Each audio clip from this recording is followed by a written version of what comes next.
La semaine dernière, nous traitions un sujet particulier puisqu'il s'agissait de découvrir la relation qu'il y avait entre la marque de la bête et les différents calculs à effectuer. Ensuite, nous avons vu ce qu'était l'enfer la semaine dernière. J'ai eu la réaction de plusieurs personnes qui me laissaient entendre que l'enfer existait, que nous nous étions trompés et qu'il fallait reprendre ce sujet pour mieux expliquer l'existence réelle de l'enfer. Nous n'allons pas reprendre ce sujet, en tout cas aujourd'hui, mais nous allons revenir sur ce thème et être plus explicite peut-être la prochaine fois. Aujourd'hui, nous souhaitons la bienvenue à pasteur et docteur Patrick Etougué Anani, qui est notre intervenant habituel.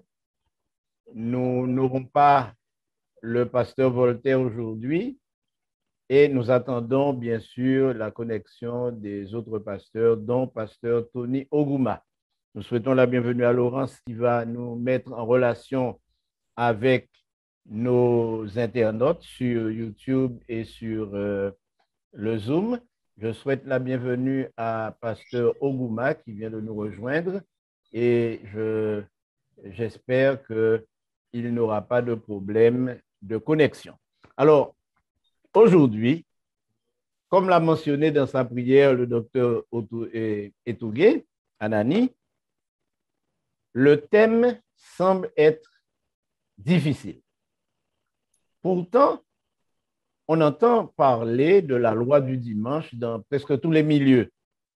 Et lorsque l'on parle de la loi du dimanche, on oublie un certain nombre de détails.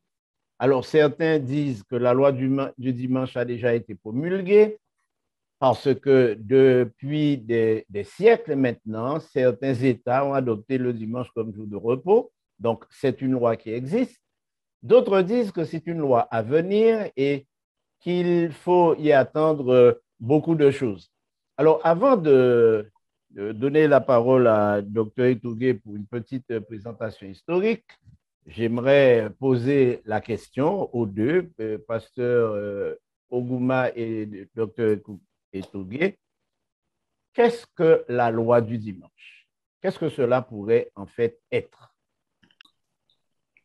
Dans l'entendement populaire, la loi du dimanche est donc cette législation qui impose un repos absolu sans pouvoir travailler pendant une période de temps, surtout notamment un jour choisi par l'administration, notamment le Congrès ou le Parlement des États.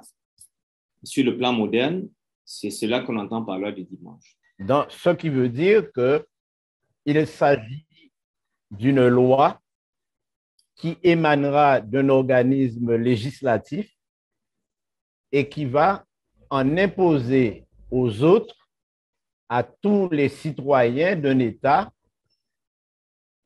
un repos le dimanche, un repos hebdomadaire le dimanche. Et la question qui viendra après est, est-ce que c'est une loi qui va concerner le monde entier? Mais nous allons y venir tout à l'heure. Alors, docteur Etougué, sur le plan historique, dans l'histoire de l'humanité, est-ce que cette loi a déjà été, est-ce qu'elle a déjà existé? Est-ce qu'elle a déjà été promulguée en quelque part? Ou est-ce une loi à venir?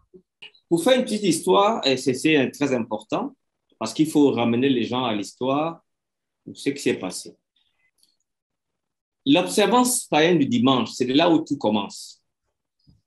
La question qu'on se poserait, est-ce que le dimanche était-il généralement observé comme un jour de repos par les adorateurs du soleil dans tout l'Empire romain avant la première promulgation de la loi du dimanche le 7 mars 321 après Jésus par l'empereur Constantin? C'est de cela que je veux donner un contexte pour que les discussions soient plus ouvertes.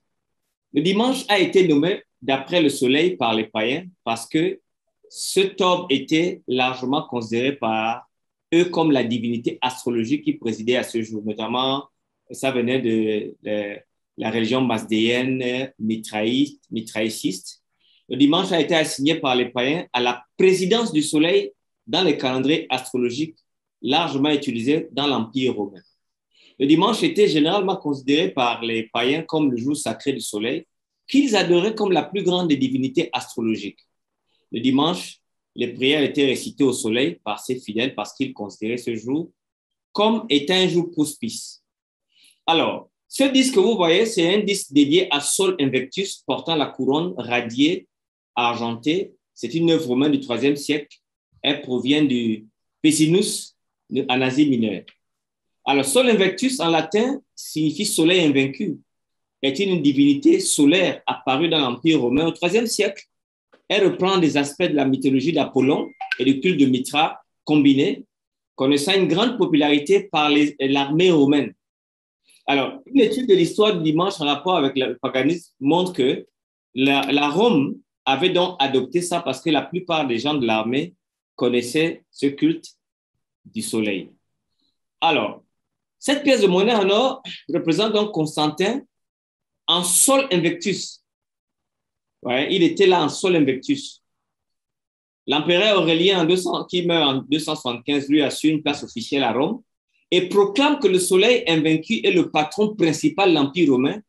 Et en faisant du 25 décembre, parce qu'on doit se rappeler, du 25 décembre, le solstice d'hiver qui tombait alors le 25 décembre, l'équinoxe du printemps était fixé au 25 mars avant la modification du concile de Nicée. C'était donc le 25 décembre une fête officielle appelée le jour de naissance du soleil, du latin dies natalis solis invicti. Alors, cette fête vient alors se placer dans le prolongement des Saturnales, qui est une période de fête ancienne et la plus importante de Rome.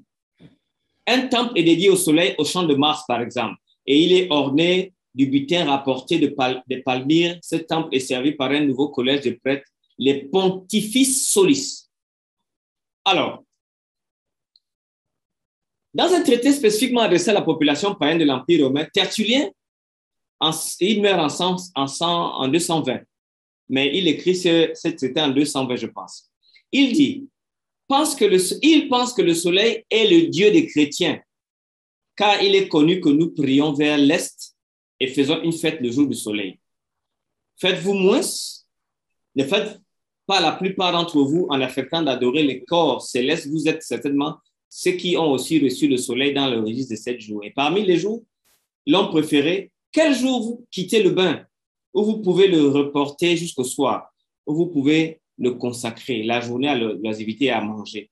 Il cite cela en se plaignant contre les païens dans son livre Ad Nationes, livre 1, chapitre 13. C'est un traité qui est adressé à la population païenne de l'Empire romain. Empereur Constantin Ier, il se convertit en 312. Mais cette conversion est prônée par Ézèbe et ses émules, mais il ne se baptise que temps avant sa mort. L'empereur Constantin, donc, quoi qu'il ait accepté le christianisme, l'ait relevé comme religion de l'État, il est resté le Pontifex Maximus, qui signifie souverain pontife du culte païen, et il s'est baptisé que quelques jours avant sa mort. Alors, il était adepte lui-même du culte du soleil et il n'a jamais abandonné le culte solaire. Il n'est pas du tout impossible, donc il a voulu mêler, puisque rappelez-vous, il disait que Jésus-Christ était le soleil de justice et il voyait que les deux fêtes païennes et chrétiennes étaient similaires et il a donc dit que, bon, écoutez, comme le Christ était souvent comparé à Sol ou à Apollon, Constantin donc a trouvé dans les fêtes du Dies Solis, fêtes consacrées à la fois au Christ et au soleil, le point de contact amical entre les deux religions, si opposées, parce que rappelez-vous, il y avait une opposition entre le paganisme et le christianisme qui était pourchassé par les païens avant. Vous avez ça dans le Church History, volume 1, à la page 183. La loi du dimanche ne se bornait qu'à apporter l'appui de l'État à un usage sur lequel les païens et les chrétiens s'étaient accordés. Les païens dédiaient le premier jour de la semaine le soleil et les chrétiens en consacrant ce même jour au repos en l'honneur de Jésus-Christ, dont les deux adoraient le soleil. Les chrétiens primitifs, après, dans les 200, 220 en montant, ils adoraient Dieu le jour du soleil, et les païens également adoraient leur Dieu solaire. Donc, ceci a donc ouvert une voie à l'Église pour être donc amis des païens, simplement. Alors, voilà donc le texte latin que Constantin émet le 7 mars 321. Et vous trouvez ça dans le Codex Justinien, dans le Corpus Juris Civilis, le titre 12. Alors, les persécutions que les catholiques ont fait subir, l'Église romaine a fait subir aux protestants, ont corrompu normalement les premiers. Mais ici, c'est très important. Donc, je l'ai traduit comme ceci, selon ma traduction. Au jour vénérable du soleil, que les magistrats et habitants des villes se reposent et que tous les ateliers soient fermés. Néanmoins, à la campagne, ceux qui s'occupent d'agriculture peuvent librement et légalement se vouer à leur occupation usuelle parce qu'il arrive souvent qu'un autre jour n'est pas aussi propice pour ensemencer les champs et planter la vigne. Il est à craindre en outre qu'en négligeant de mettre à profit les meilleurs moments, il en résulte les pertes des biens que le ciel nous accorde. Donné le 7e jour de mars, Crispus et Constantin consultent pour la seconde fois. Donc, ce codex ici est très important parce qu'il apparaît le 7 mars 321. Alors, qu'est-ce que nous pouvons dire? Quoi qu'on puisse, après lui, après l'empereur Constantin, l'empereur Théodose est venu encore émettre la même loi. Quoi qu'on puisse émanciper et affranchir le dimanche, qu'il soit défendu de poursuivre dans ce jour aucune autre cause ni procès. Nous sommes là dans la Théodose qu'on appelait le Grand, à latin Theodosius Magnus, qui est empereur romain, né en 347 et il règne jusqu'en 379, jusqu'à sa mort. Et le 1er janvier 395. C'est le dernier empereur à régner sur l'Empire romain. Donc, nous pouvons donc dire que la loi du dimanche s'est appliquée pour la première fois dans l'histoire dans l'Empire romain, dans son ensemble, d'Orient et d'Occident. Alors, il est ordonné qu'au jour du Seigneur, qui est le premier de la septaine, comme au jour de sa fête de la Nativité, de l'Épiphanie du Christ et de la Pentecôte, les plaisirs du théâtre et du cirque soient complètement refusés aux habitants de toutes les villes. Que les chrétiens de leur côté occupent leur esprit des choses qui concernent l'adoration de Dieu. Voilà comment Théodose II a donc remis la loi de Constantin, empereur romain, et il règne donc de 408 jusqu'à sa mort. Alors, dans le livre La tragédie des siècles, il y a un commentaire très intéressant. La prétendue conversion de l'empereur Constantin au commencement du IVe siècle donna lieu à de grandes réjouissances et le monde affublé des apparences de la piété pénétra dans l'Église. Dès lors, la situation s'aggrava rapidement. Le paganisme apparemment vaincu était vainqueur. Ces doctrines, ces cérémonies et ces superstitions se mêlèrent à la foi et au culte du disciple de Christ. C'est là où l'Église a commencé à se perdre parce qu'elle a embrassé le paganisme en pensant avoir vaincu le paganisme. Donc, aux États-Unis, par contre, tous les États, pratiquement, ont adopté ce qu'on appelle le Sunday Laws, qui était une force. C'est la première fois que des gens ont voulu faire ça.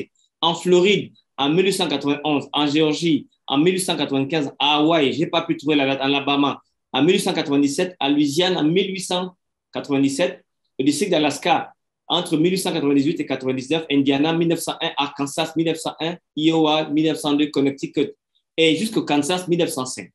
Toutes ces villes, pratiquement dans l'Amérique, ont adopté pour interdire le travail le jour du dimanche. Mais quand ils l'ont fait, les adventistes du 7e jour et les baptistes du 7e jour et les juifs se sont opposés en demandant que cela allait contre leurs droits constitutionnels garantis par la Constitution et le Congrès américain. Donc, il y avait donc, par exemple, voilà cette loi qui est en Virginie occidentale telle qu'elle est mise. Une amende est imposée à toute personne exerçant un métier ou un appel ou permettant à d'autres d'exercer ainsi. Le dimanche, hors tâches ménagères et travaux de nécessité et de charité. Cette disposition ne s'applique pas à la circulation des trains, des chemins de fer ou des bateaux à vapeur le dimanche, ni aux personnes qui croient consciencieusement que le 7e jour de la semaine doit être observé comme le sabbat, à condition que ces personnes s'abstiennent de l'activité laïque et du travail ce jour-là. Et vous voyez ça, même le Wisconsin, dans le code de 1906 en Virginie. La même loi a été appliquée au Wisconsin. Même au Nouveau-Mexique, le dimanche est défini comme le temps entre le lever du soleil et les minutes du 10 jours. Au Dakota, le dimanche comprend tout le temps de minuit à minuit. Donc, ça dépendait d'un État à un autre. Comme vous savez, aux États-Unis, les États peuvent différer en fonction des lois. Alors, parmi les lois exemptant les sabbatériens du 7e jour de l'application des lois du dimanche, celles en vigueur dans l'Arkansas, l'Illinois, le Kansas, le Minnesota, le Missouri, le Nebraska, le New Jersey, en plus que Massachusetts, l'Ohio, l'Oklahoma, la Rhode Island, la Virginie. En tout, vous avez ici 13 à 24 États aux États-Unis qui ont fait la loi du dimanche, mais qui ont compris en leur sein qu'il y avait des adventistes, qu'il y avait des juifs, qu'il y avait des sabbats, les évangéliques du 7e jour. Donc, ils avaient donc fait une exception à la loi. Donc, voilà quelque chose de très important sur le plan historique. Et pour terminer, cette loi était anticonstitutionnelle. Voilà pourquoi elle a été abandonnée aux États-Unis. Parce que dans la Constitution, il est clair que les pouvoirs non délégués aux États-Unis par la Constitution ou interdits par elle aux États sont réservés respectivement aux États ou au peuple. Le dimanche, donc, étant une institution entièrement religieuse, la législation du dimanche, plus tard, il s'est trouvé que les adventistes du 7e jour ont démontré que l'État ne pouvait pas prendre un ordre commun parce que c'était propre du religieux. Et donc, ça a été abandonné jusqu'à une certaine période. Et dans les années 80, ils ont essayé de revenir, mais ça n'est pas passé. Alors, dans tous les pouvoirs qui étaient délégués au Congrès, il n'y avait aucune trace de tout pouvoir de légiférer sur toutes les questions religieuses. Le Congrès américain n'a pas le droit de légiférer sur la religion de quelqu'un parce que l'observance de toute institution ou rite religieux est un droit constitutionnel garanti par la Constitution. Par conséquent, le projet de loi du dimanche est devenu un projet de loi religieuse et inconstitutionnelle et tout le monde en a compris comme ainsi. Alors, maintenant, le 4 octobre, ça c'est la semaine passée, le pape François et d'autres chefs religieux mondiaux se sont réunis en personne pour signer un appel conjoint urgent afin d'ajouter leur voix à la conférence des Nations Unies du mois prochain. Cette conférence sur le changement climatique, qu'on appelle COP26, pour proposer des solutions concrètes pour sauver les planètes d'une crise écologique sans précédent. Étant donné que le dimanche est une loi religieuse, tous les religieux du monde, je parle ici du judaïsme, de l'islam, du sikhisme, de l'hindouisme, du bouddhisme, du confucianisme, du taoïsme, du sarracisme, du jinaïsme, et toutes les religions, avec le pape, vont donc signer une pétition. À présent, quand j'ai compté, 84% de la population mondiale va être comprise dans la demande que le pape fera aux Nations Unies pour qu'on se repose le dimanche. Parce que, rappelez-vous, aux États-Unis, cette loi a été abrogée parce que le Congrès américain avait compris que ce n'était pas de leur ressort de décider en matière de religion. Mais maintenant, des religieux vont demander aux gens, à l'ONU, de légiférer. On aura donc les deux bras, le séculier et le religieux, pour pouvoir légiférer. C'est là maintenant où la question se pose. Allons-nous pouvoir maintenant avoir une seconde loi du dimanche? Merci, docteur. C'était très enrichissant.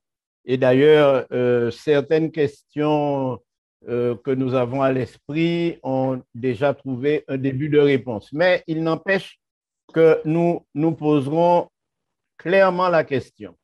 La loi du dimanche sera-t-elle une loi laïque ou une loi religieuse?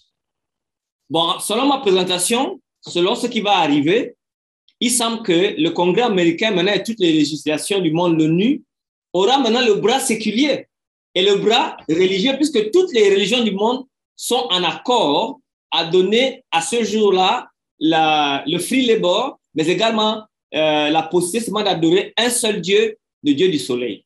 Donc, je pense qu'elle aura les deux forces, la force religieuse et la force législative. Donc, si je comprends bien, l'annonce d'une rencontre du pape et avec les grands responsables le 4 octobre devrait déboucher sur une motion à l'ONU pour que tous les États adoptent le dimanche comme jour de repos. Est-ce bien dans ce sens que l'ONU devra se prononcer? Bien sûr, puisque ici, ils ont signé un accord. Le 4 octobre, c'est la semaine passée, pasteur. Dans toutes les religions représentées sur Terre, à part certaines sectes qu'ils appellent comme ça ainsi, dont vous avez les adventistes du 7e jour, et peut-être les baptistes du 7e jour qui n'ont pas été représentés à cette réunion, mais toutes les religions du monde ont été présentées et ont signé cet accord de façon tacite ou implicite. Donc, peut-on imaginer que les Juifs vont suivre le mouvement, les musulmans aussi? Vous savez, les musulmans y étaient, mais les Juifs, vous savez, pasteur, ce qui caractérise le Juif, c'est le sabbat. En fait, vous enlevez le sabbat aux Juifs, vous perdez la judaïcité en tout. Je ne pense pas que les Juifs pratiquants vont accepter cela. Je ne pense pas que les adventistes sérieux vont y aller. Et les baptistes aussi, je pense qu'ils vont pas y aller. Donc, en fait, nous sommes maintenant la minorité, moins de 2% des religions du monde contre les 84% des religions mondiales sont en accord. Voilà donc ce qui se joue actuellement. Bon, il est certain qu'aujourd'hui, l'État d'Israël est devenu pratiquement un État laïque, puisque dans la manière de vivre des Juifs en Israël, on observe qu'il y a beaucoup d'écarts par rapport au sabbat, par rapport à certains éléments qui faisaient en fait la fierté de cet État. Donc, il ne serait peut-être pas étonnant qu'il y ait j'allais dire, une conjonction entre tous les États pour en arriver là. Alors, ce que nous venons d'entendre est intéressant. J'aimerais me tourner vers Laurence pour lui demander si, au niveau de YouTube et au niveau du Zoom, nous avons déjà des réactions et ensuite nous allons passer à d'autres questions concernant la loi du dimanche. Alors, pour l'instant, nous avons juste quelques réactions sur le chat de YouTube. Bonsoir à tous, pardon, déjà. Ces réactions étaient justement de savoir si on pouvait se connecter directement sur le chat en Zoom. Donc, j'ai donné les coordonnées. Donc, vous pouvez vous repérer sur ces coordonnées pour pouvoir vous connecter, chers internautes.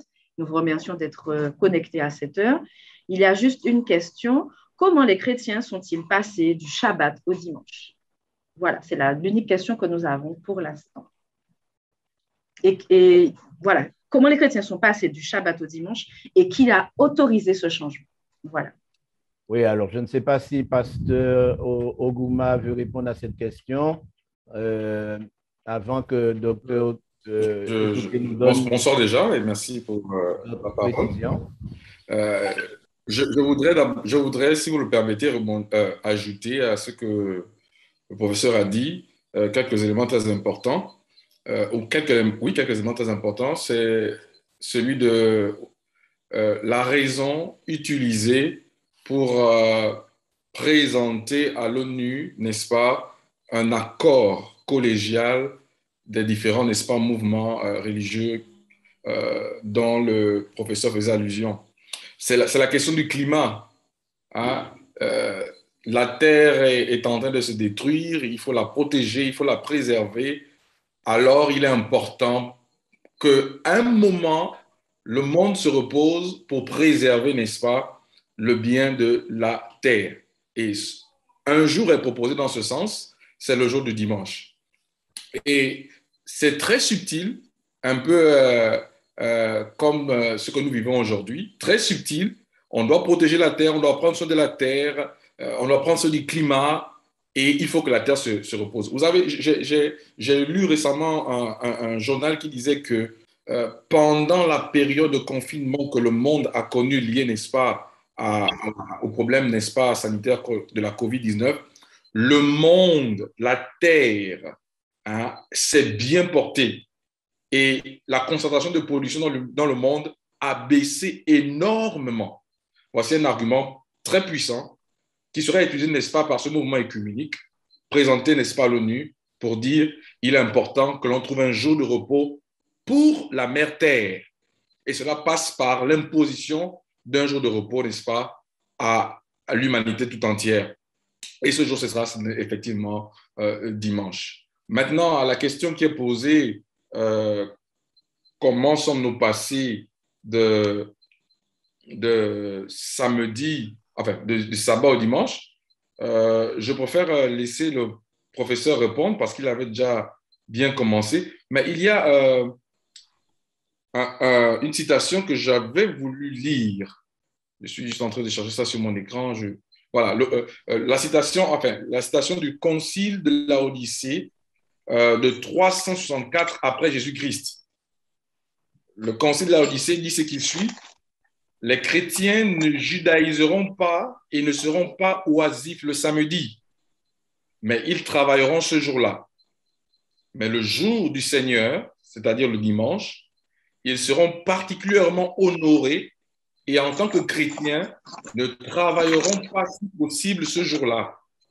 Si cependant on les trouve judaïsants, c'est-à-dire en observant le sabbat, ils seront exclus du corps du Christ. Donc, à la note qui avait été prise par Constantin, l'édit de Constantin en mars, le 7 mars 621, on a l'édit étatique que tous les juges et les habitants des villes et les commerçants se reposent le jour vénérable du jour du soleil. À cet édit a été ajouté en 364 après Jésus-Christ l'édit du concile de Laodicée qui demande à ce que tout le monde, tous les chrétiens ne doivent pas judaïser, c'est-à-dire ne doivent pas observer le sabbat. Mais par contre, ils doivent observer le jour vénérable du Dieu soleil. Donc, on voit clairement l'Église, par le moyen, n'est-ce pas, de l'Église catholique romaine, introduire, n'est-ce pas, officialiser, entériner le pouvoir étatique, l'addition du pouvoir étatique qui consiste à sacraliser le jour du dimanche comme jour d'adoration plutôt que le sabbat qui est ce jour sacralisé par Dieu en harmonie avec le 4e commandement, Exode chapitre 20, autant pour moi, du verset 8 au verset 11. Maintenant, de manière prophétique, on peut encore aller dans Daniel chapitre 2, Daniel chapitre 7, pour élucider, n'est-ce pas, le travail qu'a fait, n'est-ce pas, la petite corne, n'est-ce pas, dans sa tentative de changer, n'est-ce pas, Daniel 7, chapitre 7, verset 25, de changer, n'est-ce pas, les temps et la loi. Je vais m'arrêter là et laisser la parole au professeur. En effet, merci, pasteur Tony. Sur le fait d'avoir opéré le changement du sabbat au dimanche, on peut dire que l'Église romaine invoque souvent comme preuve d'un droit contesté le fait même de l'avoir exercé, parce qu'ils l'ont exercé. En effet, voyez-vous, l'Église romaine affirme par ses théologiens, par ses encycliques, par ses conciles, qu'elle a le droit de changer et de modifier ou d'abroger les lois de Dieu. Elle reconnaît qu'en vertu de ce droit, elle a changé le jour du repos du sabbat au dimanche, du 7e au 1er jour de son autorité sur la loi divine. Par cette affirmation, donc, c'est un aveu de force. Et là, il a cité le concile, mais je vais citer un autre concile, c'est au concile de Trente. L'Église catholique ne tombe-t-elle pas sous le coup de cette déclaration? Et c'est vrai. Et je vais vous donner une autre citation. On demande encore à propos de dimanche s'il est au pouvoir des évêques d'introduire de nouvelles cérémonies dans l'Église. Les théologiens catholiques répondent ceci.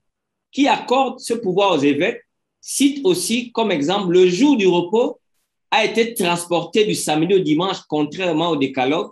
On fait beaucoup valoir dans ce cas, exemple de changement. Donc, en fait, la responsabilité donc revient au catholicisme d'avoir fait ce changement de passer du Shabbat et au dimanche. Maintenant, c'était quelque chose qui est arrivé, comme je l'ai dit, par l'édit de Constantin, mais ça avait été prévu par la prophétie.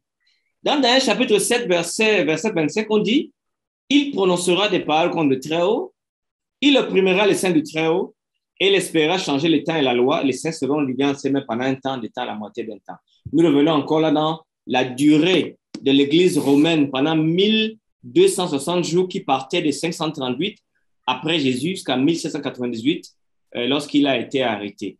Donc voilà, si nous avons un méfait, nous avons le coupable, c'est l'Église romaine. Une question qui vient tout de suite, c'est en Europe, c'est le lundi qui est considéré comme le premier jour de la semaine et par conséquent, le dimanche devient le 7e jour. Est-ce que la loi du dimanche évoquera le fait qu'il faille suivre la loi de Dieu et observer le 7e jour de la semaine, donc le dimanche, ou tout simplement avoir un jour de repos, qu'il soit le dimanche ou un autre? Bon, dans les faits, vous voyez par exemple, en allemand, vous avez Sonntag, en anglais, vous avez Sunday. Le samedi signifie en latin Sabbati dies, jour du sabbat. En principe, les changements usuels commencent à se faire en Europe depuis une trentaine d'années. Mais si vous avez un dictionnaire qui date jusqu'à 1986, il est clair que le dimanche reste le premier jour de la semaine. Aux États-Unis, le problème ne se pose même pas. Parce que le dimanche reste le premier jour de la semaine dans les calendriers partout ailleurs. À la Banque mondiale, dans toutes les transactions bancaires, le dimanche reste bien le premier jour de la semaine. Et dans certains pays d'Afrique centrale, le week-end a été dans la Constitution, c'est du samedi au dimanche. Donc, on part comme ceci. Cela est fait dans, par exemple, le Gabon et le Cameroun, pour citer notamment la Constitution. Donc, je pense que dans certains pays d'Europe, notamment la France, c'est là où le problème se pose. Où il y a des gens qui sont nés, qui ont 25 ans, 27 ans, qui n'ont pas 35 ans, ne peuvent pas savoir qu'en réalité, ça ne fait pas longtemps que le dimanche est toujours de façon usuelle aux États-Unis et dans toute l'Europe, dans le monde entier, c'est bien le 7e jour, le premier jour de la semaine. Dans la loi française, le jour de repos reconnu et unique, c'est le dimanche. C'est la raison pour laquelle tous les commerces sont fermés et de plus en plus, il y a une volonté de ne pas avoir d'activité commerciale très étendue ce jour-là. Il est difficile d'imaginer qu'un organisme comme l'ONU puisse très bientôt dire à partir d'aujourd'hui, tout le monde est concerné par une observation du dimanche comme jour de repos sous prétexte de donner à la terre un repos physique.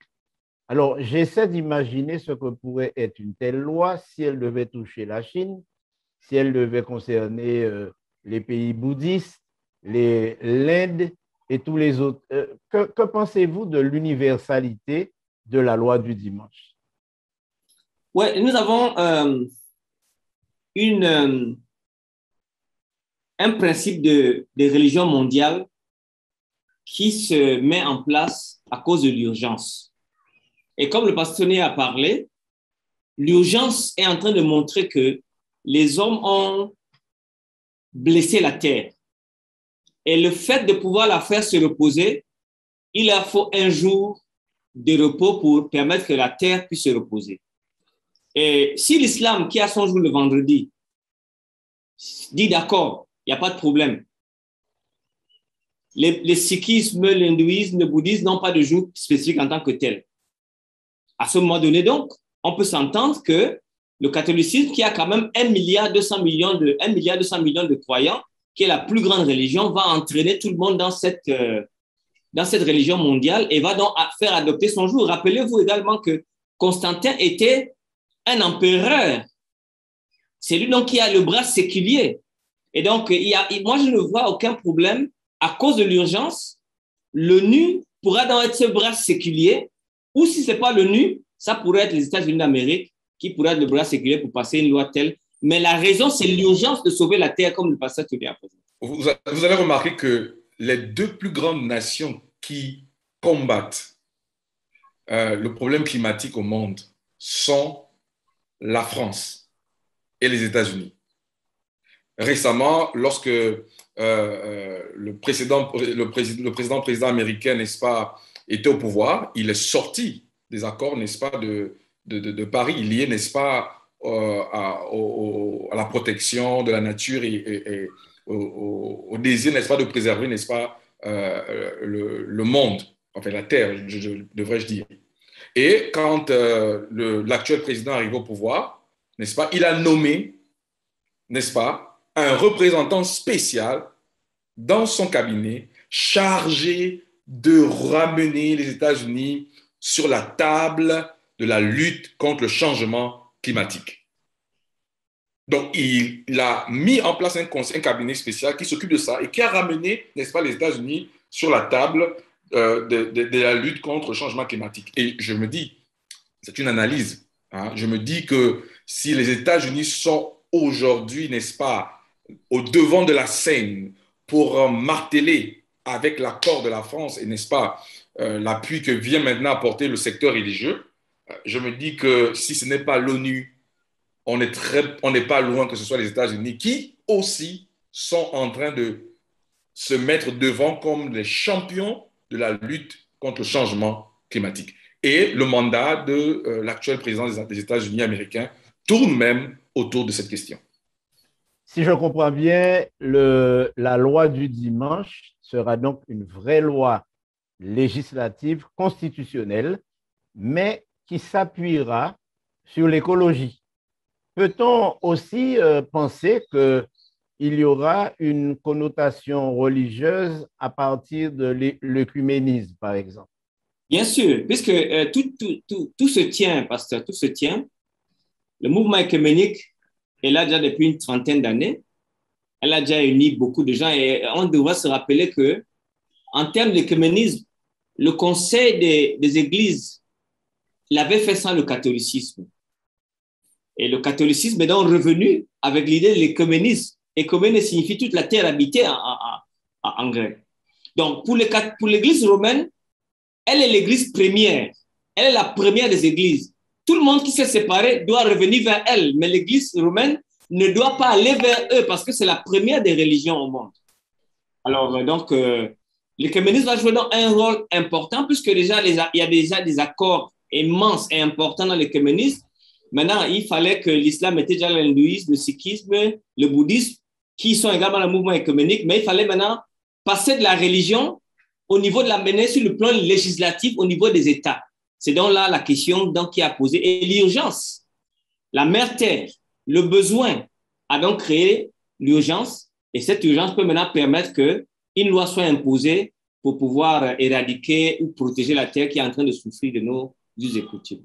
Très récemment, Kenneth Copeland, qui est le premier responsable du mouvement œcuménique protestant et qui est aussi un conseiller des présidents américains, laissait entendre que c'est l'Église protestante qui sera à l'origine de l'émanation d'une loi de protection de la terre, mais en même temps de protection de l'homme qui a besoin de se reposer lui aussi. Ceci a-t-il une correspondance biblique? Kenneth Copeland, je me rappelle, c'est un grand homme de Dieu, mais je pense, sans risque de me tromper, c'est un faux prophète. Parce qu'en mars 2020, il a dit que le 27 mai, la COVID-19 devait finir et ce n'est pas fini. Donc, je crois que je n'ai pas peur de dire que c'est un faux prophète. Maintenant, le repos de Dieu. Écoute, parce qu'on peut se reposer tous les jours. Lundi, mardi, mercredi, on se repose. On peut avoir les petits sommeils. Mais il y a un repos qui a une dimension, qui est multidimensionnelle. Le seul jour dans lequel Dieu a décidé qu'il met deux choses, l'élément de sanctification, l'élément de bénédiction, c'est le 7e jour qu'on appelle le samedi. Dans ce sens, si vous reposez le jeudi, le dimanche ou le mardi ou le vendredi, c'est là qu'il y a un repos humain. Et là, il n'y a pas de problème. Mais pour avoir un repos humain et divin, il vous faut aller au repos de Dieu. Parce que, rappelez-vous, le sabbat, la Bible dit en mon saint jour. Ce n'est pas le jour de l'église romaine, ce n'est pas l'église des adventistes, ce n'est pas un jour qui a été fait avant qu'aucun sabbatiste soit là. Les premiers sabbatistes de l'univers étaient Adam et Ève, parce qu'ils l'ont fait après leur création au 7e jour. Donc, voyons que Dieu est le créateur. On ne peut pas être plus royaliste que le roi. Si réellement on voulait se mettre à la place de Dieu pour protéger la terre, revenons au fondement. Dieu le créateur, parce que dans Apocalypse chapitre 14, verset 6, il dit « Adorez le créateur, celui qui a fait les cieux et la terre ». L'église romaine n'est pas créatrice. Et donc, je pense qu'il y a un petit leurre dans cette chose-là. C'est une unité qui est comme ce qu'on appelle un patchwork, qui est une unité qui va au-delà de la vérité. Et je pense que toute chose qui se fait comme ça va tomber dans le courroux divin. Voilà ce que je peux dire. Oui, mais alors, puisque Apocalypse 13, il est question de la deuxième bête qui monte de la terre et dont la mission sera de faire adorer la première bête, comment établir le lien entre la loi du dimanche et la marque de la bête? Apocalypse chapitre 13 suit chapitre 14. Chapitre 14 dit que Dieu va prendre le temps de sceller ses disciples. Et le scellement dans le livre de l'Apocalypse, c'est le nom de l'agneau et le nom du Père. Si la marque de la bête, selon les théologiens catholiques, qui a été identifiée par Martin Luther, Jean Calvin et Zwingli comme étant la bête de l'Apocalypse, et ce que je crois, quelle est la marque de l'autorité de l'Église romaine? Qu'est-ce qu'elle peut démontrer? C'est bien le dimanche. Elle a permis que tout le monde entier adore le dimanche. Elle a permis que tous les protestants adorent le dimanche. Et donc, c'est l'unique marque dépositaire de sa royauté, de son usurpation du divin sur terre. Dans ce sens, lorsque la loi du dimanche va s'imposer par le législatif et le religieux, celui qui ou ceux qui vont donc prendre le dimanche comme étant le jour de Dieu recevront dans la marque dont l'Apocalypse avait déjà entrevu et va parler. Donc voilà prophétiquement ce qui peut être dit. Je vais me tourner vers Laurence à nouveau pour savoir si les réactions de nos internautes ont évolué tant sur le Zoom que sur YouTube. Oui, pour l'instant, nous avons quelques réactions cette fois-ci sur le chat du Zoom dont je vais vous faire part maintenant. Alors, Josué Saint-Pierre nous dit et nous propose cette question. Si l'appellation des jours samedi et dimanche s'appelle le week-end, fin de la semaine, il y a donc une confusion. Comment un jour peut-il être à la fois la fin de la semaine et le début de la semaine? Et peut-être qu'une deuxième question, c'est Milena qui nous la pose, est-ce vrai que les adventistes ont fait partie du mouvement œcuménique dont nous parlions tout à l'heure? Je répondrai à la deuxième question. L'Église adventiste ne fait pas partie du mouvement œcuménique. L'Église adventiste a une représentation à l'ONU en tant qu'observateur et participe à un mouvement mondial d'ailleurs, puisqu'il s'agit de la réunion de toutes les nations et dont le responsable de la liberté religieuse est le secrétaire de ce mouvement. Mais ce n'est pas officiellement, il n'est pas officiellement reconnu que l'Église adventiste fasse partie du mouvement œcuménique. Et je dois aussi dire que toute l'énergie du mouvement protestant et de l'Église catholique est justement d'arriver à intégrer l'Église adventiste à ce mouvement. En l'état de mes connaissances, c'est la réponse que nous pourrions donner à cette question. Mais je vais laisser nos spécialistes répondre à la première question. Les jours de la semaine, dimanche est le dies solis, jour de soleil. Lunae dies, c'est le lundi. Mardi dies, c'est le jour de Mars, Dieu Mars. Mercredi dies, c'est le jour de Dieu Mercure. Jovis dies, c'est le jour de Jupiter. Le vendredi, par contre, c'est un jour étrange et c'est le jour de Dieu Vénus. Donc, tous les jours de la semaine par les païens ont été appelés selon d'un dieu quelconque qui était adoré dans l'ancienne Europe. Alors, on a même prétendu dire que le samedi était le jour de Saturne, Saturnus dies, mais ce n'est pas vrai. Samedi signifie en latin Sambati dies, qui en Sambati, qui vient du génitif incorrect sabbatum, qui signifie sabbat, et accusatif dies, jour du sabbat, en latin classique dies. Donc, de l'hébreu Shabbat, qui signifie cesser et se reposer. Donc, c'est à l'époque de l'Empire romain, donc, samedi constituait l'avant-dernier jour de la semaine. C'est là. Et s'appelait jour de Saturne. Mais bibliquement, si on reste dans la Bible, samedi est le 7e jour, puisque Jésus-Christ est ressuscité le dimanche, premier jour de la semaine. Donc, il faut connaître seulement, c'est un problème d'histoire. Si vous tronquez l'histoire, vous faites l'histoire à partir du XXe siècle, vous allez toujours arriver à des conclusions fausses. Cela voudrait dire qu'à partir du moment où l'Église catholique cesserait de fêter la résurrection de Jésus, qui selon la Bible aurait eu lieu le premier jour de la semaine, on aurait tendance à penser que quelque chose a changé dans le temps. Ce qui signifie que le samedi, en tant que jour, reste malgré tout une référence en termes de jour de repos sur le plan biblique. Alors, je vais encore me tourner vers Laurence pour que nous puissions avancer dans le débat, puisqu'il semble que sur YouTube et sur le Zoom, il y a beaucoup de réactions, beaucoup de questions. Oui, nous avons deux nouvelles questions qui nous arrivent, une du chat de Zoom et une sur le YouTube. Donc, d'abord celle de YouTube. Jules Mulropoué nous demande, avant les deux pays que vous avez cités, qui, soi-disant, défendent le climat, pouvez-vous me citer une personne dans la Bible qui a pris le problème climatique comme les hommes d'aujourd'hui? Donc, ça, c'est la première question. Et l'autre question a un rapport avec cette question. On pourrait imaginer qu'au sein du christianisme, et surtout aux USA, puisque ce sont eux qui apparemment feront l'image de la bête, comme nous l'avons vu, un sentiment très fort fera surface. Nous avons abandonné Dieu et ses lois. C'est pourquoi tous ces malheurs nous arrivent. Revenons vers lui et il nous exaucera. Est-ce que cette théorie a un rapport avec le changement climatique, justement, et leur décision de sauver la planète? Il faut sauver la planète parce que nous avons abandonné Dieu et ses lois, donc une loi pour pouvoir se reposer et ceci égale cela. Est-ce que vous êtes d'accord avec cette théorie? Je pense que s'il y a quelqu'un qui se soucie du bien-être de notre environnement, c'est bien Dieu.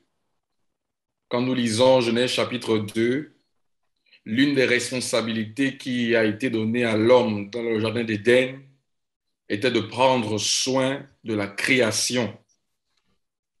La terre étant l'œuvre de la création de Dieu et tout ce qui est contenu, l'homme avait dès lors la responsabilité de prendre soin et de veiller sur la création en général et par ricochet sur son environnement. Ce que nous connaissons aujourd'hui n'est que le résultat de l'exploitation de la terre par l'homme. Bien entendu, le problème fondamental commence dans Genèse chapitre 3, lorsque le péché est introduit dans le monde. La terre change, les plantes changent, la nature change. Résultat, n'est-ce pas, de l'introduction du péché dans le monde suite à la désobéissance de l'homme à la parole de Dieu. Évidemment, Dieu voudrait que nous prenions soin de notre environnement. Dieu voudrait que nous prenions soin de notre entourage. Mais malheureusement, le capitalisme, l'appât du gain, le désir d'être plus riche que Dieu entre griffes a poussé l'homme à exploiter la terre. Mais la Bible nous enseigne clairement que cette terre, d'une manière ou d'une autre, ne sera détruite que par celui qui l'a créée. Oui, l'homme a endommagé la terre, l'homme a détruit la terre en l'exploitant de manière, on va dire comment, abusive. C'est le résultat du péché. Mais cette terre ne sera pas détruite par l'homme. Cette terre sera détruite par Dieu. La Bible nous enseigne que quand il reviendra après le millénium, il recréera par le feu qui consumera les méchants une nouvelle terre et les nouveaux cieux. Maintenant, ce que nous lisons, c'est que la volonté de protéger l'environnement, la volonté de prendre soin de la mère terre en griffe n'est qu'un prétexte ayant une valeur morale, une valeur salvatrice, présentée par le mouvement œcuménique à la tête desquels, n'est-ce pas, l'Église catholique romaine, pour imposer, n'est-ce pas, une loi. Bon, pour l'instant, nous sommes dans des spéculations parce que c'est ce qu'on pense qui va se passer parce que les choses se dessinent.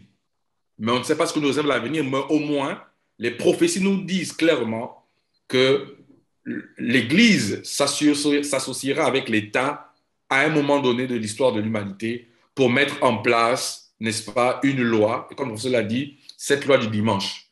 Mais quand nous regardons l'histoire, quand nous regardons les événements, nous avons l'impression qu'il se pourrait que la question climatique soit l'instrument utilisé par l'Église pour, n'est-ce pas, mettre en place ce jour d'adoration. Qui plus est, pour terminer, que les conditions sont déjà réunies.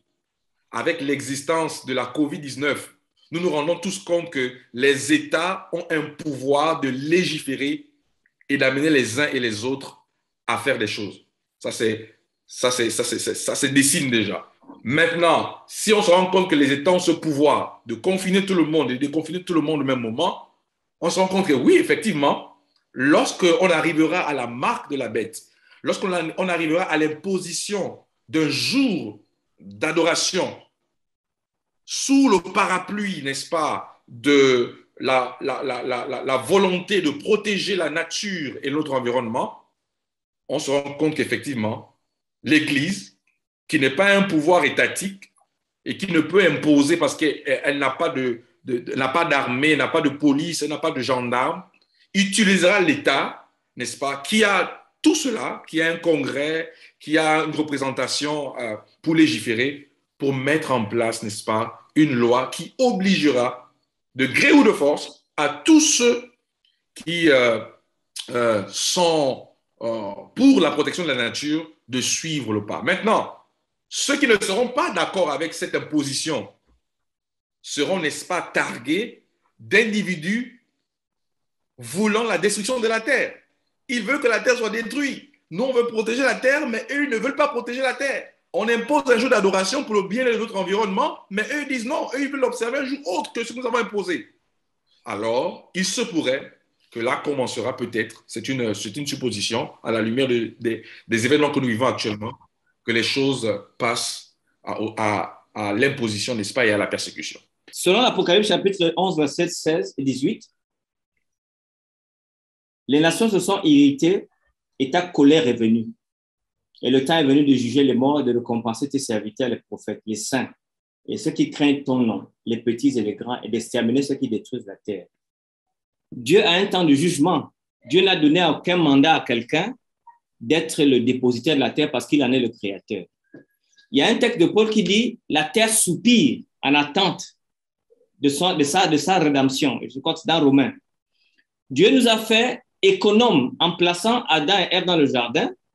Dieu nous a fait économes de la terre. On a quand même une responsabilité, comme le pasteur Tony. Mais cette responsabilité, c'est une responsabilité d'abord individuelle, mais ce n'est pas une responsabilité forcée. Donc, le problème de Satan et de tout ce qu'il crée, c'est d'amener la force dans ce qu'il faut faire en bien. Et c'est là qu'il y a un problème. Ce qui est bien n'a pas besoin de force. Dès que vous avez besoin de forcer, à cause même de l'urgence ou quoi que ce soit d'autre, là, maintenant, il y a un problème. Il faut convaincre les gens. Il faut expliquer aux gens. Personne ne veut mourir. Personne ne veut des inondations. Mais lorsqu'on fait comprendre aux gens qu'il y a une cause entre les conséquences de l'inondation et ce que nous faisons sur la terre, on n'a pas besoin de forcer les gens. Ils vont prendre soin de la terre eux-mêmes. Je pense, à mon sens, que les églises mondiales, les religions mondiales et l'ONU, s'ils vont dans la loi du dimanche, feront une erreur colossale parce qu'ils vont seulement créer un remous inutile. Parce que Dieu est au contrôle de la terre. Alors, je vais poser une question.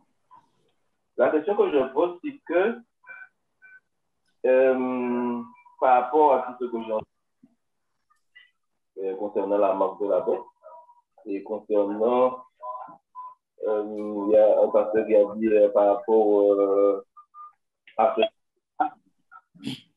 il se peut que voilà, après on puisse donner cette marque. Mais je vais poser, la question que je vais me poser, c'est que est-ce qu'il n'y a pas un homme à la tête de tout ça? Parce que lorsqu'on lit par exemple Apocalypse 18, parle de l'homme. Et on avait expliqué dernièrement un petit peu tout ça. Et il dit que les rois de la terre, les marchands, les nations, tout ça, sont en train de boire du vin de sa fureur. Pourquoi je dis ça? Parce que on aurait dit qu'aujourd'hui, ce qui se passe aujourd'hui, c'est la petite sœur de la marque de la bête. Quand on dit la marque de la bête, on pourra y acheter du bon, ainsi de suite. Parce que la façon on a expliqué, on a dit que imposé à toutes les nations. Et aujourd'hui, ce qu'on voit aujourd'hui, on aurait dit qu'on nous impose déjà tout ça. Ça veut dire qu'à un moment, on aurait dit que c'est sa soeur jumelle. À un moment, eh bien, ce qui a déjà commencé à s'imposer, eh bien, on va entrer directement dans le vrai sujet. Et puis voilà. Parce que si on remarque bien, avec Laodate aussi, qu'est-ce qu'il dit? Il dit, eh bien, il faut préserver la planète, il faut mettre un jour de repos pour la planète. Et cette même personne-là est en train de conduire toute la nation, tous les présidents, toutes les religions, à ce qu'ils puissent mettre en place ce jour. Alors moi, je me dis, est-ce qu'on n'est pas en retard sur la façon de voir les prophéties? Est-ce qu'on n'est pas en retard parce que tout se fait sous nos yeux? Et apparemment, j'ai un document qui dit qu'il a dit qu'en 2027, eh bien, en 2027, ce sera le jour de la purification, ce sera le jour, comme Jésus avait dit, qui viendra nous chercher, ce sera le jour où tous les gens vont se sanctifier, ainsi de suite. Alors, la question que je me pose, est-ce que ce n'est pas un homme qui est à la tête de tout ça? Est-ce que c'est, comme on a dit, l'Amérique, ou bien est-ce que c'est la France, ou bien est-ce que ce n'est pas un homme? Est-ce que ce n'est pas la bête même qui est à la tête de tout ça? Parce qu'il est en train de rassembler tout le monde. Alors, moi, j'aimerais qu'on puisse être clair. Parce que là, je vois qu'on voit un petit peu par-ci, par-là, mais j'aimerais qu'on puisse être clair pour qu'on puisse savoir où on est aujourd'hui. Je pense qu'on a été clair depuis les 2 émissions. On a identifié l'Église romaine comme étant la bête de l'Apocalypse. Nous l'avons fait. Je ne sais pas si ça crée un problème pour nous. Nous l'avons fait. Nous avons bien dit que le dimanche, étant donné que c'est la marque constitutive de l'Église romaine, nous l'avons dit également. La raison est simple. Au moment où moi ou d'autres personnes regardent à Jésus, beaucoup de personnes regardent à l'Église romaine. C'est ça. Et là, ça crée la peur. Ça crée la peur. Les gens ont plus peur de l'Église romaine que d'avoir la crainte de Dieu. Le Matthieu chapitre 24, verset 33 donne la situation, comment il faut agir à la fin des temps.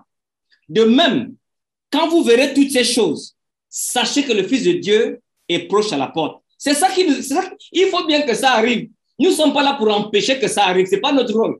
C'est pas notre rôle. Notre rôle, c'est d'observer et de nous préparer devant le Seigneur. Ayez les regards sur Jésus, le consommateur de votre foi. C'est la seule chose, le seul travail que Dieu nous demande de faire. Mais nous passons tellement de temps à épier Rome que nous en avons plus peur que la crainte de Dieu. Et finalement, quand Dieu revient, on peut se trouver trompé. Tout ce que tu as dit là, on a dit ça dans les émissions. On a dit que c'est l'Église romaine. On l'a dit. Oui, pourquoi je dis ça? Parce que, en fait, tu as dit que c'est ce que Dieu nous a dit de faire, mais en fait, pour moi, si on a bien compris ça, on devrait déjà commencer à prêcher le message des 3 anges pour que le monde soit au courant de ce qui se passe. Mais on n'est pas en train de prêcher, frère Litadi. On est en train de prêcher maintenant. Ça, c'est la prédication. Tu vois ce que je dis? Parce que en fait, voilà, on devrait pouvoir, parce que tu comprends bien ce que je te dis, parce que en fait, si on aura bien, c'est que, comme on dit qu'on est comme auparavant, lorsque Jésus est venu comme le Messie, eh bien, le Messie est venu, et puis il y avait toutes les prophéties pour dire que le Messie allait venir, et puis en fait, ils n'ont même pas vu que le Messie est venu, mais aujourd'hui, toutes les choses sont en train de s'accomplir devant nous. Voilà, tu comprends ce que je te dis? On en parle beaucoup, alors, mais permettez-moi de recentrer le débat parce que, en réalité, l'émission la vérité révélée n'est pas une émission de prédication. C'est une émission que nous faisons pour mettre à la disposition de tous ceux qui étudient la Bible un certain nombre de connaissances, donner accès à certaines sources qui ne sont pas ordinaires, mais la prédication, c'est dans les églises. La vérité révélée n'est pas une église. Je veux que cela soit bien compris parce que beaucoup de personnes qui nous suivent ne sont pas d'obédience adventiste, apprécient ces études précisément pour leur neutralité et pour l'apport d'informations que cette émission garantie. Donc, je comprends bien qu'aujourd'hui, tous ceux qui font partie d'une église, et notamment de l'église adventiste, ont le souci de faire connaître une forme de vérité. Lorsqu'il s'agit d'avertir le monde, c'est la mission de tous les chrétiens. Jésus n'a pas défini un rôle pastoral ou un rôle ecclésiastique. Il a confié la responsabilité d'annoncer les mystères, d'annoncer sa parole à tous les chrétiens. Donc, quand j'entends on n'annonce pas, il faut… Non, là, nous ne sommes pas à ce niveau-là, au niveau de la vérité révélée, notre émission. Et j'apprécie énormément la participation de chacun et celle de Jean-Claude Litadi en particulier, parce qu'il manifeste un souci pour le bien-être de la terre, le bien-être de la population et pour le salut des âmes. Maintenant, mes amis, revenons au sujet. Le sujet est la loi du dimanche et la marque de la bête. Il s'agit pour nous de nous entendre sur un point. Cette loi du dimanche qui a toute la morphologie d'une loi législative que l'on pourrait justifier par l'écologie, par le souci de reposer la terre. Bon, en fait, les États qui prétendent vouloir reposer la terre sont en particulier les États qui ont refusé de signer pratiquement tous les accords de protection de la terre et sur la pollution, les États-Unis en tête d'ailleurs. Et jusqu'à présent, les États-Unis ne se montrent pas les champions de la défense de la terre en termes de pollution, puisqu'il s'agit de produire, etc. La Chine et les autres. Et la France n'est pas en reste. Donc, les discours politiques autour de l'écologie ne restent que des prétextes pour arriver à imposer une certaine forme de discipline, de soumission. D'ailleurs, en y réfléchissant, vous allez remarquer que la marque de la bête a 3 éléments particuliers. Adoration, soumission et surtout persécution. Donc, nous allons arriver au terme de notre émission dans quelques minutes et j'aimerais que nous puissions répondre à la question à quoi pourrait bien servir une telle loi réellement et qui pourrait être menacé par cette loi. Parce que si on y réfléchit, on choisirait le dimanche comme jour de repos pour la terre pour des raisons écologiques. Mais alors, si on a tous les catholiques, tous les chrétiens, tous les protestants qui décident de se reposer le dimanche, les adventistes du 7e jour et les juifs et les églises baptistes du 7e jour se reposent le samedi, ça fera 2 jours de repos, la terre va se reposer 2 fois. Et en plus, si les musulmans se reposent 1 heure ou 2 heures chaque vendredi, ça sera 2 jours de repos plus 2 heures ou 3 heures de plus. Alors, en quoi cette loi pourrait-elle être une menace pour des groupes, pour des minorités, pour des personnes? C'est quand l'observation du dimanche sera imposée par la loi et que ceux qui possèdent la lumière sur le vrai jour de repos vont pousser les autres à transgresser le commandement de Dieu pour se conformer au précepte que nous comprenons. C'est un précepte catholique parce que le dimanche n'est pas le jour des musulmans, ce n'est pas le jour des bouddhistes, c'est le jour de l'Église romaine. Alors, à ce moment donné, ils vont honorer Rome plutôt que d'honorer Dieu. Et c'est ça le problème. Et à ce moment donné, ils vont honorer donc la papauté qui veut se lever au-dessus de Dieu. Et donc, ils rendront donc hommage de façon implicite à Rome et à la puissance qui a imposé cette institution établie par Rome. Et à ce moment donné, donc, sur le plan prophétique, ces personnes donc recevront la marque et l'image de la bête sur elles. Maintenant, le problème, c'est ce qui se passe.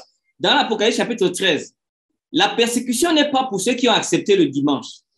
La persécution sera pour ceux qui auront refusé. C'est à ceux-là donc maintenant qu'on va mettre l'impossible d'acheter ni vendre. Parce que dès que vous avez la marque de la bête, vous allez dans tous les magasins sans aucun problème.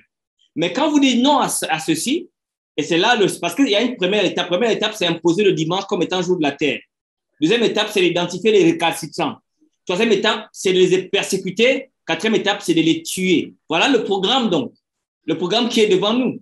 Et c'est tellement clair qu'il faut simplement avoir confiance en Dieu dans sa capacité de protéger les humains sur la terre. S'il faut ajouter, peut-être dire autrement ce que vous avez dit, c'est que effectivement, l'objectif visé est de pousser les uns et les autres vers l'adoration indirecte, n'est-ce pas, de la bête, en imposant, n'est-ce pas, un jour d'adoration. Et l'objectif, ou le prétexte qui semblerait être le prétexte utilisé, ou qui serait utilisé, ce sera celui, n'est-ce pas, de préserver et de prendre soin de la nature. Ce qui fait qu'un jour serait imposé comme jour, n'est-ce pas, de repos de la terre.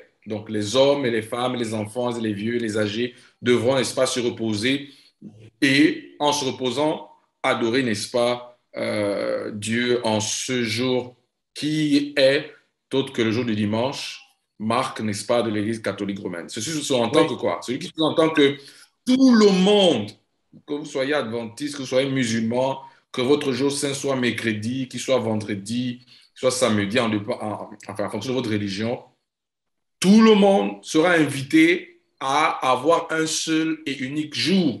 Donc, si je me repose vendredi, je serai comment? Si je me repose samedi, je serai comment? Mais à l'allure où vont les choses, et quand on lit le diagramme prophétique, on se rend compte que tous ceux qui adoreront les autres jours se retrouveront tous inclus dans l'adoration du dimanche. Mais Oui. Ceux qui défendront le sabbat resteront, n'est-ce pas, fidèles à la parole de Dieu. Oui. Alors, je veux être plus précis parce que, effectivement, en écoutant attentivement l'argumentation, si c'est une affaire d'écologie, je ne vois aucun problème pour n'importe qui de s'arrêter. Quand on décide d'avoir un jour sans circulation, un jour sans ceci ou sans cela, sans cigarette, sans... Même aux États-Unis, il y a même un jour sans film de violence à la télévision. Donc, il n'y a aucun problème pour le chrétien d'une manière générale à observer ces moments d'attente, ces moments de latence, ces repos particuliers. Mais ma question est bien, comment parviendra-t-on à créer un jour de repos qui soit un jour d'adoration? Parce que le problème n'est pas dans le jour où on va s'arrêter de travailler pour reposer la terre. Y aura-t-il un culte établi mondialement? Peut-on imaginer, par exemple, que l'ONU dise à partir de telle date, tout le monde doit aller à son église ce jour-là? Voilà la question. Oui, c'est ça même le débouché. C'est ça le débouché. L'écologie n'est qu'un prétexte pour atteindre un but. Et comme vous l'avez si bien présenté, qui pourrait être contre la protection de l'environnement? Ce serait inhumain de ne pas accepter de s'arrêter un instant pendant un jour particulier quelconque pour, n'est-ce pas, prendre soin de, entre griffes, ce qu'ils appellent, n'est-ce pas, la mère Terre. Mais, comme je disais tantôt, ce n'est qu'un prétexte vers un objectif bien déterminé. Et l'objectif déterminé ici, ce sera quoi? Ce sera pourquoi pas? Je suis en train de spéculer. Pourquoi ne pourrons-nous pas prier tous un seul jour, le jour auquel nous nous reposons tous, au lieu d'aller dans nos activités, nous retrouver tous en famille? Parce que l'un des volets qui s'attache au programme écologique, c'est aussi le programme de la famille. Il faut reconstituer les familles. Les familles sont divisées. Or, si nous trouvons tous un temps de repos, nous pourrons tous aussi trouver un temps pour nous retrouver en famille. Maintenant que nous nous retrouvons en famille, qu'est-ce que nous faisons? Là, maintenant, l'occasion peut être donnée pour dire, écoutez, retrouvons-nous et prions pour que notre mère nature, notre mère terre se porte bien. Là, nous sommes que dans des spéculations, parce qu'on ne connaît pas exactement, mais on peut déjà envisager la ligne directrice qui sera prise pour nous conduire vers cela. Donc, l'écologie et la famille ne sont que des prétextes, mais le but ultime, c'est d'amener tout le monde à adorer en un jour particulier. Et ce jour ne sera pas le jour présenté par Exode chapitre 20, versets 8 à 11, qui est le sabbat, qui correspond à samedi, mais ce jour sera la marque de l'Église catholique romaine, qui n'est autre que le dimanche. Essayons de faire de la fiction avant de terminer. Imaginons que cette loi ait été promulguée et que je décide de rester chez moi le samedi, de faire mon service en famille et le dimanche, n'avoir aucune activité séculière sur mon terrain. Ou est-ce que je serai marqué de la marque de la bête si j'observe le jour du 7e jour et en même temps, je suis un jour férié le dimanche? Écoutez, moi je pense que tous les jours de la semaine appartiennent à Dieu. Mais les jours que Dieu lui-même a marqués pour une bénédiction, une sanctification, c'est le samedi ou le sabbat. Alors, le dimanche, c'est aussi le jour de Dieu. À ce moment donné, si nous faisons des activités, on peut, sans créer de problèmes, ne pas défier l'État inutilement, parce que l'État va amener ça sur le plan du travail. Je pense, c'est ça le labor. D'abord, ça a été sur le cas du travail depuis Constantin. La loi du dimanche n'est jamais venue de plein fouet, comme a dit le pasteur Tommy, sur l'adoration. Mais c'est toujours venu sur le cas du travail et subséquemment sur le cas de l'adoration. Donc, ils vont présenter ça sur le cas du travail. À ce moment donné, on reste chez nous ou bien on fait des activités, des activités non lucratives, l'assistance aux personnes en danger, l'assistance aux pauvres, la visite des malades. Tout cela rentre dans le cadre de cette loi qu'ils vont prendre. Mais il y a d'autres chrétiens, beaucoup zélés là, qui vont faire autre chose et qui vont s'attirer des problèmes. Je pense que sur le plan stratégique, il faut seulement qu'on comprenne ce qui se passe. Quand on a compris ce qui se passe, on pourra arriver à dépasser cette loi du dimanche sans pour autant enfreindre la loi de l'État, ni enfreindre la loi de Dieu avec un peu de sagesse et de bon sens. Nous allons prendre un dernier train de questions avant de terminer et juste après, nous allons nous donner rendez-vous la semaine prochaine par la grâce de Dieu. Oui, alors Louisa, sur le chat du Zoom, demandait si on pouvait avoir une petite vidéo peut-être ou une étude ou peut-être un document qui pourrait permettre à nos amis qui ignorent le sujet sur la marque de la bête ou sur la loi du dimanche et sur les recherches qui ont été effectuées par Pasteur Patrick Etougué au début pour être transmis aux internautes, ce serait bien. Ensuite, nous avons aussi une réaction de Yannick qui demande, mais et les athées dans tout cela, comment vont-ils faire justement par rapport à la loi du dimanche, par rapport à la marque de la bête? Est-ce que les retraités qui sont libres tous les jours, demande Rosetta Mancé, vont-ils être impactés par cette loi?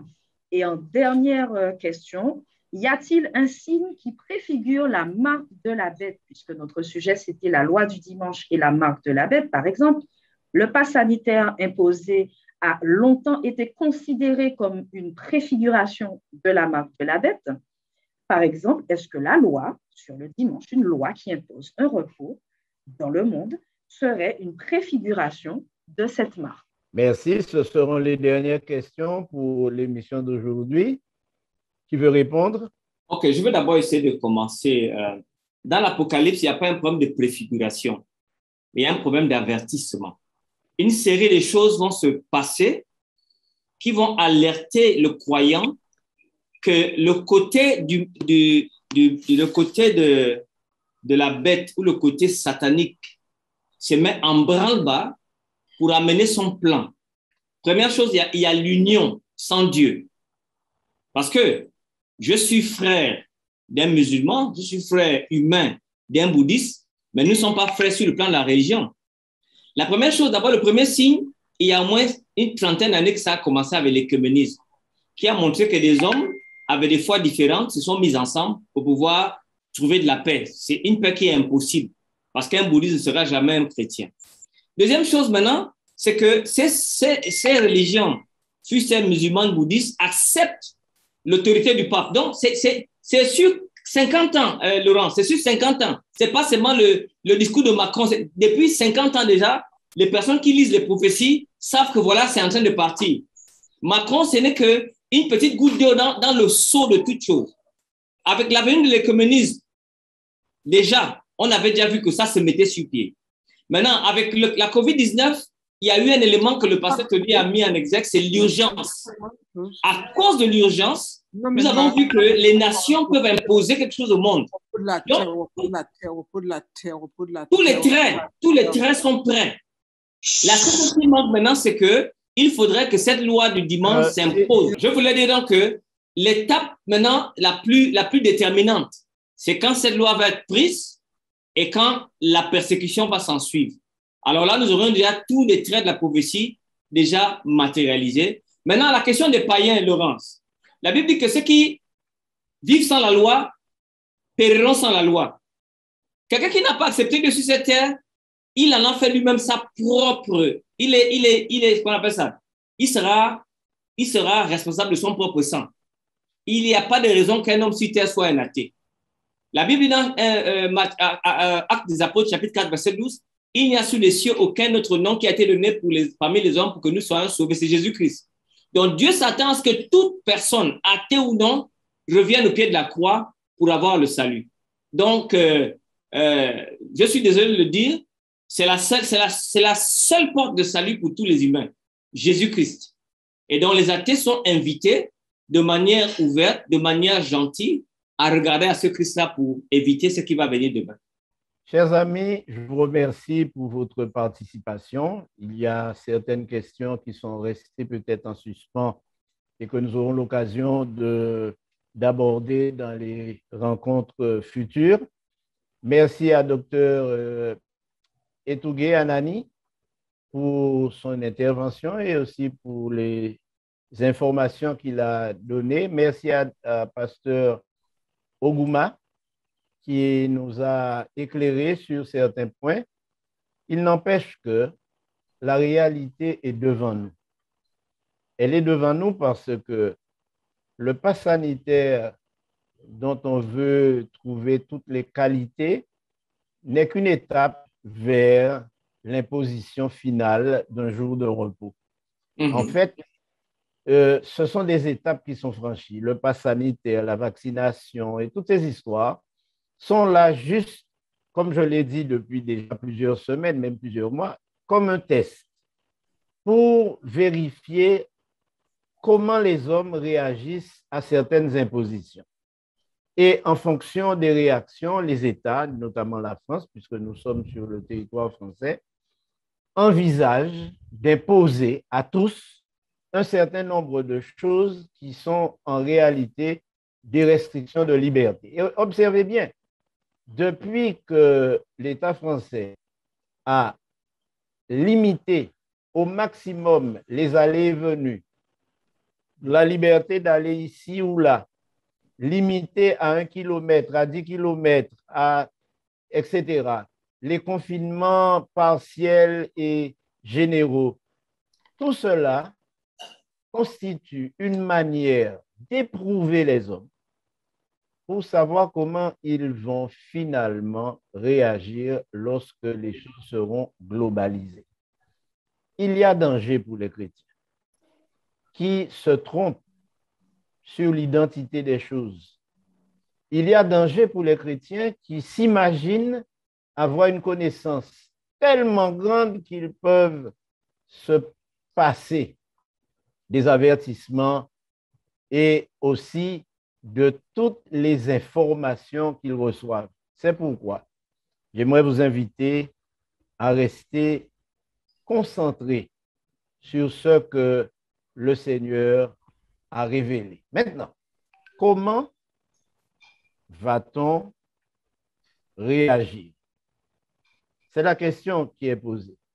Si une loi m'imposait d'avoir mes activités religieuses un jour particulier qui ne soit pas celui enseigné par la Bible, quelle sera ma réaction? Qu'est-ce que je vais faire? En réalité, c'est une question de vie ou de mort, puisque la Bible dit que ceux qui recevront la marque n'entreront pas dans le royaume de Dieu et vont être exemptés de toutes sortes de choses. Je pense à ceux qui ont pensé que la vaccination les protégerait. Ils se sont précipités dans les centres de vaccination. Certains regrettent aujourd'hui. D'autres disent, c'est la marque de la bête, donc je refuse le vaccin. Attention à ne pas nous tromper, parce que la force du diable est précisément de semer la confusion. Et cette confusion n'a qu'un but, celui de détourner notre attention et de nous tourner vers d'autres centres d'intérêt qui nous empêchent de nous préparer à rencontrer le Seigneur. Donc, mes amis, je vous remercie. Sur YouTube, il y avait près d'une cinquantaine de personnes sur YouTube, près d'une cinquantaine aussi sur le Zoom.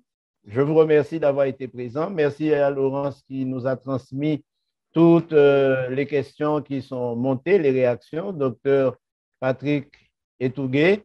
Et je vous invite donc à rester totalement concentré sur l'essentiel. Alors, la semaine prochaine, je vous propose un sujet qui va dans le prolongement de tout cela. existe-t-il une seconde mort ou qu'est-ce qu'est la seconde mort? Beaucoup de personnes me posent la question, va-t-on mourir deux fois? Est-il question d'une seconde mort? Dans ce cas, s'il y a une seconde mort, il y a une première mort. Quelle différence entre la première et la deuxième? La semaine prochaine, soyez présents, soyez là avec vos amis aussi pour découvrir ce qu'est la seconde mort.